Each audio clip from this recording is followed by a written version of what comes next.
नमस्कार दोस्तों, मैं एनजी क्लासेस से नरेंद्र गिरी आपका बहुत बहुत स्वागत करता हूं। दोस्तों, जैसा कि आपको बोर्ड पर एक क्वेश्चन नजर आ रहा होगा और ये क्वेश्चन मैंने इंडियन पॉलिटी से लिया है और इंडियन पॉलिटी में भी इंडियन कॉन्स्टिट्यूशन से मैंने ये क्वेश्चन लिया है जो कि किसी भी कॉम्पिटेटिव एग्जाम के लिए मोस्ट इंपोर्टेंट क्वेश्चन है। तो देखिए, आइए क्या है क्वेश्चन, इसको पढ़ लेते हैं और फिर इसके सोल्यूशन को हम देखते हैं। तो क्वेश्चन क्या है, निम्नलिखित में से कौन सा एक मौलिक अधिकार केवल भारतीयों को दिया गया है जबकि भारत में रह रहे विदेशियों को नहीं दिया गया है। तो देखिए यहां पर लिखा गया है मौलिक अधिकार। तो ये क्वेश्चन देखिए किस टॉपिक से लिया गया है, इंडियन कॉन्स्टिट्यूशन के मौलिक अधिकार, मौलिक अधिकारों वाले टॉपिक से लिया गया। और भारतीय संविधान में मौलिक अधिकारों के लिए एक विस्तृत मतलब जानकारी दी गई है और शामिल किया गया है भारतीय संविधान में मौलिक अधिकारों को। और किस भाग में मौलिक अधिकार शामिल किए गए हैं, तो भाग नंबर 3, जिसे भारतीय संविधान का मैग्ना कार्टा भी कहा जाता है। तो भाग 3 में क्या है, मौलिक अधिकारों का जिक्र है और विस्तृत जिक्र है किसमें, भारतीय संविधान में।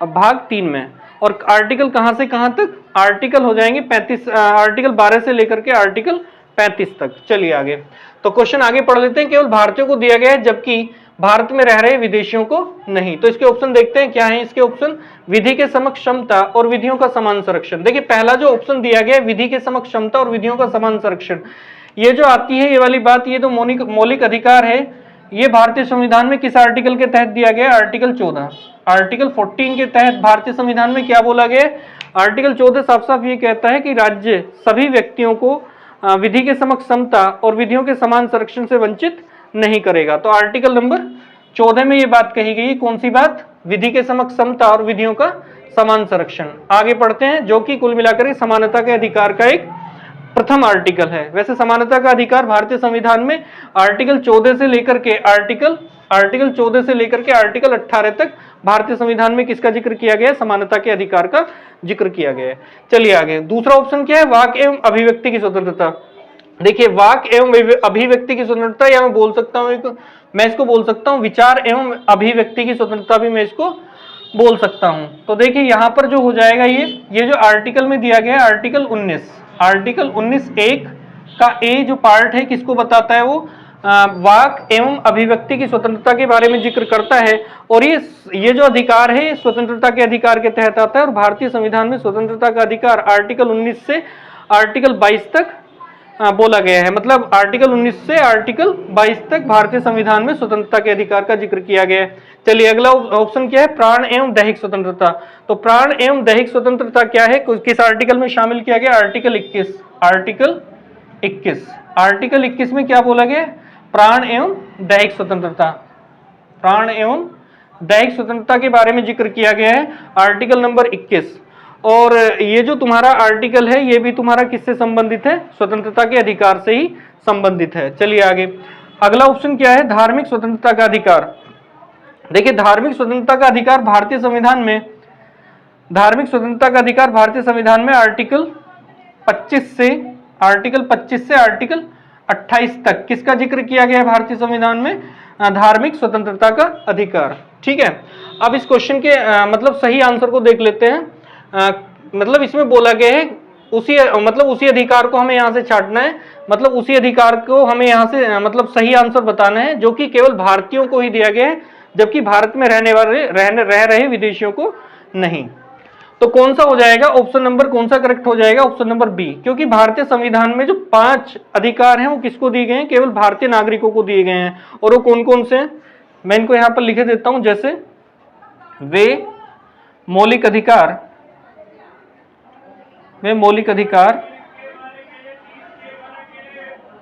जो केवल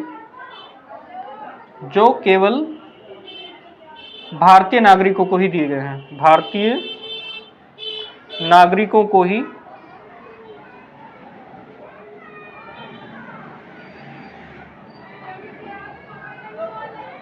गए हैं। देखिए कौन कौन से अधिकार हो जाएंगे, जैसे पहला अधिकार है आर्टिकल नंबर 15, आर्टिकल 15। तो आर्टिकल 15 केवल किसको दिया गया, भारतीय नागरिकों। अभी इसके बारे में मैं आगे डिटेल लिखूंगा इसके विषय में। दूसरा जो मतलब अधिकार है वो है आर्टिकल 16 के तहत आता है, आर्टिकल 16। फिर तीसरा आर्टिकल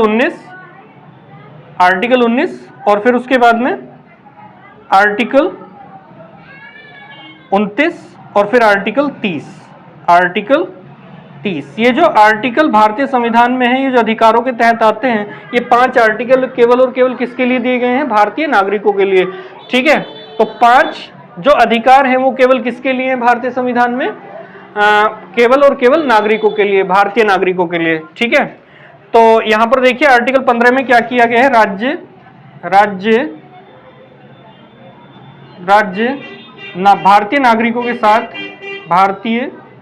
नागरिकों के साथ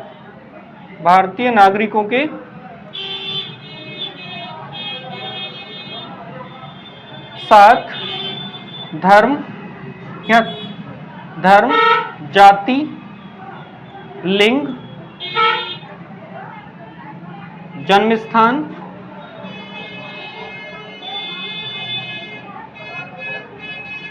मूल वंश, इसको रेश बोलते हैं इंग्लिश में। मूल वंश के आधार पर कोई भेदभाव नहीं करेगा। भेदभाव को ये क्या करता है? आर्टिकल रेस्ट्रिक्ट करता है। भारतीय नागरिकों के साथ धर्म जाति लिंग जन्म स्थान में मूल वंश के आधार पर भारतीय नागरिकों के साथ कोई भेदभाव नहीं किया जाएगा। ये 5 ग्राउंड्स इसमें बताए गए हैं जिस पर भेदभाव नहीं किया जाएगा। भेदभाव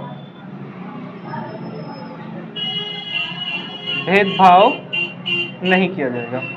आई बात समझ में? आर्टिकल 15 में क्या बोला गया है? भारतीय नागरिकों के साथ धर्म जाति लिंग जन्म स्थान में मूल वंश के आधार पर कोई भेदभाव राज्य नहीं करेगा। तो चलिए आगे। आर्टिकल नंबर 16 क्या कहता है? आर्टिकल 16 कहता है सार्वजनिक नियोजन में, अर्थात सरकारी नौकरियों में, सार्वजनिक नियोजन में अवसर की समानता को बताता है। सार्वजनिक नियोजन में अवसर की समानता के विषय में हमको बताता है। ठीक है, सार्वजनिक नियोजन मतलब सरकारी नौकरियों में अवसर की समानता। चलिए आगे। आर्टिकल 19 क्या बोलता है? आर्टिकल 19 में है वाक एवं अभिव्यक्ति की स्वतंत्रता। वाक एवं अभिव्यक्ति की स्वतंत्रता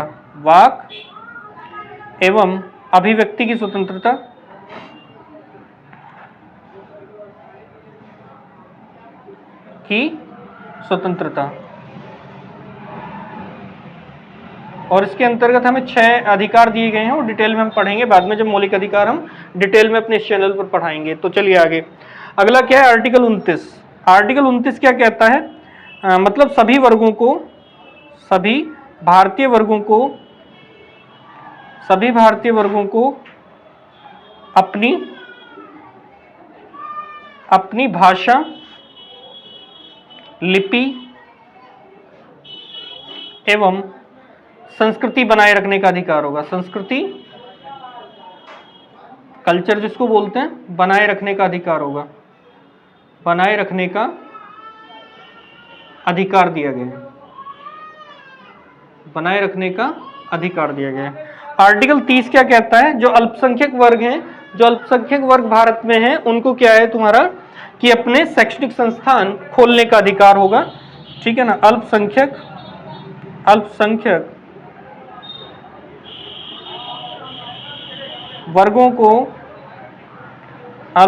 वर्गों को अपनी पसंद के शैक्षणिक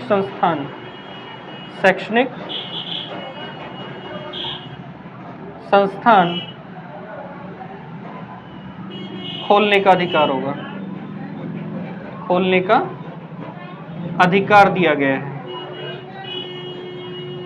ठीक है, तो ये 5 आर्टिकल हैं जो कि केवल और केवल किसको प्रदान किए गए हैं? अर्थात 5 अधिकार हैं जो कि केवल और केवल किसको प्रदान किए गए? भारतीय नागरिकों को। वरना जितने इन 5 अनुच्छेदों को छोड़ करके या इन 5 अधिकारों को छोड़ करके सभी अधिकार सभी व्यक्तियों के लिए हैं।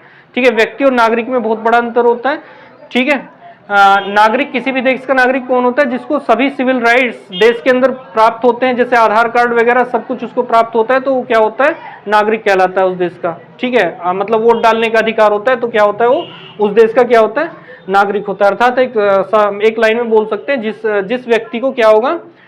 समस्त सिविल अधिकार किसी देश के प्राप्त हो जाते हैं तो उसको क्या बोलते हैं? नागरिक। उस देश का क्या कहलाता है? वो नागरिक। तो इन आर्टिकल के अनुसार आर्टिकल 19 केवल और केवल किसको प्राप्त है?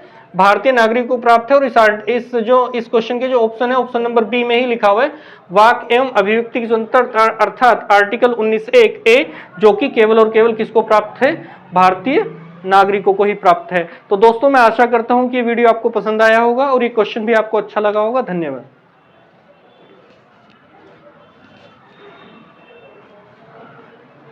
अरे यार कट गया नीचे से सारा मामला।